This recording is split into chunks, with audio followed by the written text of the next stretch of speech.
Hi കൂട്ടുകാരെ, good morning. പിന്നെ ഞാനൊരു കുടപ്പനും പയറും കൂടെ വളർത്താമെന്ന് വിചാരിച്ചു. ആദ്യം കുടപ്പൻ്റെയും പയറിൻ്റെയൊക്കെ ഫോട്ടോ എടുക്കുക. അപ്പം എൻ്റെ കൈ ഞെങ്ങിപ്പോയി. അപ്പം അത് ഒന്നും കൂടെ എടുക്കേണ്ടി വന്നു. അപ്പം ഞാനിത് ഈ കുടപ്പൻ നേരത്തെ അരിഞ്ഞ് വെളിച്ചെണ്ണയും ഉപ്പും തിരുമ്മി വെച്ചിരുന്ന കേട്ടോ. ഒരു 10 മിനിറ്റായി കാണും. ഞാൻ കുറച്ച് പയറുണ്ടായിരുന്നു, അതും ഇച്ചിരി കുനാന്നങ്ങ് അരിക്കും. എന്നിട്ട് കറിവേപ്പില, പിന്നെ വെളുത്തുള്ളി, ചുവന്നുള്ളി, തേങ്ങ, കാന്താരി മുളക്, ഇതെല്ലാം കൂടെ കൂടി തേങ്ങയിട്ട് ഒതുക്കി കൊണ്ടു വച്ചേക്കണത്. അപ്പോൾ ഇതാ കടുക് പൊട്ടുവാണ്. കടുക് പൊട്ടുമ്പോൾ മെയിനായിട്ട് ചേർക്കേണ്ട ഒരു സാധനമുണ്ട്. എന്താ? അരി ചേർക്കുമ്പോൾ ഒരു പ്രത്യേക ടേസ്റ്റ് കേട്ടോ ഈ കുടപ്പന ഉണ്ടെന്നതിന്. അരി വറുത്തു, ഇതേ കടുക് പൊട്ടി. നിങ്ങൾക്ക് മഴ കിട്ടിയോ? ഞങ്ങൾക്ക് ഒരു ചെറിയ മഴ കിട്ടി. അത് കാരണം മിറ്റം നിറച്ച് കരിയില്ല. അതൊക്കെ ഒന്ന് അടിച്ച് വരണം. ഇത് കഴിഞ്ഞിട്ട് വേണം. എന്താ അങ്ങനത്തെ അരി വറുത്തിടണം.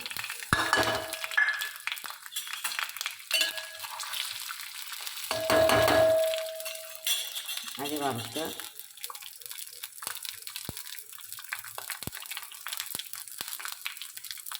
ഈ കുടപ്പനങ്ങിടണം.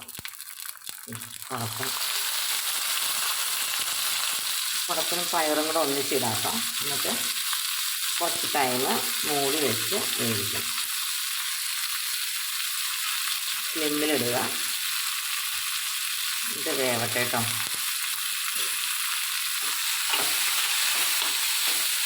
വേവാൻ വെക്കട്ടെ. ഒരിച്ചിരി മഞ്ഞൾപ്പൊടി ഇടണം, മറന്നു വെക്കാം. ഇതിനകത്ത് മഞ്ഞൾപ്പൊടി ഒരു ഇച്ചിരി ഉപ്പും കൂടെ ചേർക്കട്ടെ കേട്ടോ. ഇടയ്ക്കിടയ്ക്ക് ഒന്ന് ഇളക്കി കൊടുക്കണേ. മൂടി വെച്ചാലും ഒരു 10 മിനിറ്റ് വെന്താൽ മതി. അപ്പോഴേക്കത് വെന്തോളും. ശരീരത്തിന് വളരെ നല്ലൊരു സാധനം കേട്ടോ. ഞാൻ ഉപയോഗിക്കുന്ന പാളയംകോടനാണ് കേട്ടോ. പാളയംകോടൻ്റെ കുടപ്പനാണ് കയ്പില്ലാത്തത്. ബാക്കി എല്ലാ കുടപ്പനും ഏത്തവാഴയുടേനും കുഴപ്പമില്ല. പക്ഷെ ബാക്കിയുള്ളതിനൊക്കെ കയ്പുണ്ട്.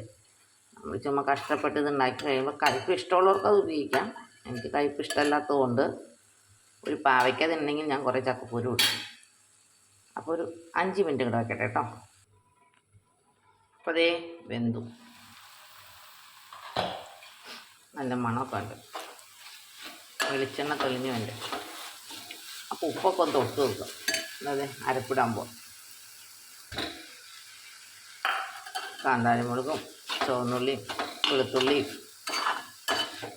എല്ലാം കൂടെ ചേർന്ന മിശ്രം. അങ്ങനെ വാഴക്കുടപ്പൻ പയറ് ഒക്കെ ഇട്ടുള്ള തോരൻ റെഡി. നിങ്ങളൊന്ന് ട്രൈ ചെയ്ത് നോക്കട്ടോ.